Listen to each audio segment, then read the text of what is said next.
गोटपगार आणि माझे मिसेस सुनीता गोटपगार आम्ही मुंबईवरून इथे आलो. पण त्या अगोदर आम्ही डॉक्टरांचं माझ्या मिसेसने कुठून शोधून काढलं ते तिला माहीत आहे डॉक्टरांना. आणि मग तिथून आम्ही मग दादरला गेलो. दादरला आम्ही तिथे त्यांच्याशी कन्सल्टिंग केलं, हे केलं. मग त्यांनी सांगितलं की तुमचं जे काय असेल ना तर तुम्ही माझ्या नांदेडला माझी मोठी म्हणजे हॉस्पिटल आहे तिथे आलात तर तुमचा अधिक चांगल्या प्रकारे इलाज होईल आणि तुम्हाला 100% तुम्हाला खरंच बरं वाटेल. तर तुम्ही एवढ्या लांब आलात तर चांगलंच होईल.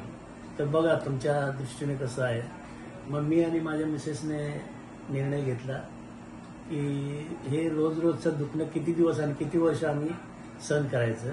आणि डॉक्टर सांगतात तर आम्ही डॉक्टरांच्या शब्दावर विश्वास ठेवून नांदेडला आम्ही जायचं ठरवलं. आणि मग आम्ही 22 तारखेला नांदेडला आलो आणि तिथून आमचा मग पुढचा प्रवास चालू झाला.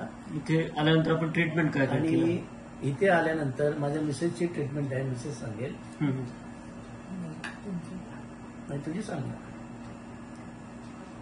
मी सुनीता गोटपगार बोलते.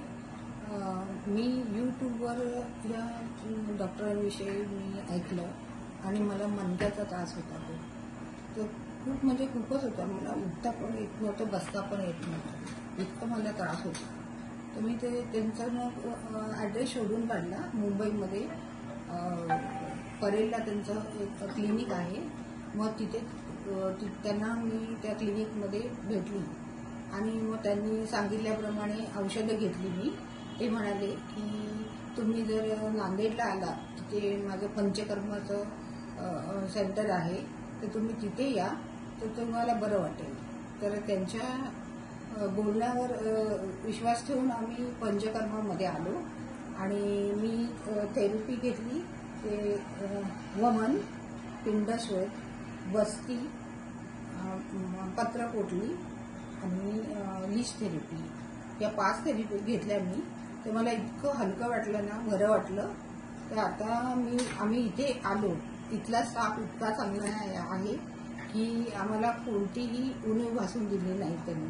म्हणजे आपलेपणाने सगळं केलं त्यांनी आणि डॉक्टरांनी पण आम्हाला खूप चांगली ट्रीटमेंट केली. धन्यवाद. तुमचा त्रास तुम्हाला काय काय होतं आणि किती बरं वाटतं, किती % बरं वाटतं असं? हां, मला ते मणक्याचा त्रास होता पण आता मला जवळजवळ 60% मी बरी झाली आहे. 60%. कारण मला बसता येत नव्हतं, उठता येत नव्हतं, इतकं मणक्यामध्ये मला पेन होत होतं. आणि आता बरंच माझं पेन म्हणजे 60% पेन गेलंच माझं. आता मी व्यवस्थित उठू शकते, बसू शकते व्यवस्थित. इतका मला त्यांचा अनुभव आला. सर तुमचा गुडघ्याचा त्रास होता तो कसा आहे? तेच मला सांगायचं होतं की गुडघ्याचा त्रास तर आहेच, म्हणजे कम्प्लीट झाल्यासारखं नाही पण बराच कमी झाला. आणि दुसरी गोष्ट मी ज्यावेळेस सरांनी सांगितलं की तुमचं वजन पण कमी होईल, हे होईल, आणि मला त्याचं जास्त टेन्शन होतं. तर नंतर मला सरांनी सांगितलं की तुम्ही जरा वजन करून या. आणि मी वजन करायला गेलो तर माझं 105 ते 106 होतं पण वजन काटा मला 100 दाखवत होता. तर मी एवढं हे झालं ना, म्हणजे आश्चर्यचकित झालो. परत उतरलो, परत केलं तर 100, परत उतरलं, परत केलं तर 100. तर म्हणलं अरे बापरे, या 3 दिवसात सरांनी एवढा चमत्कार केला. मग मी म्हणलं विचारूया की असं होऊ शकतं का. तर सरांनी म्हणलं नाही, आमचे काय 10 पर्यंत आम्ही वजन कमी करू शकतो. आणि मला त्याचा खूप आनंद झाला की मला तुमचे 4 ते 5 किलो वेट कमी झालं. हो 5 किलो नक्कीच कमी झालेलं आहे. आणि त्याचा आता मला पुढं पण आता मला पाय वगैरे असं वरती करून जिने चढणे किंवा काय तो त्रास होता तो आता येताना जाताना नाही होत. बराच कमी वाटला त्रास. थँक्यू. हो येस.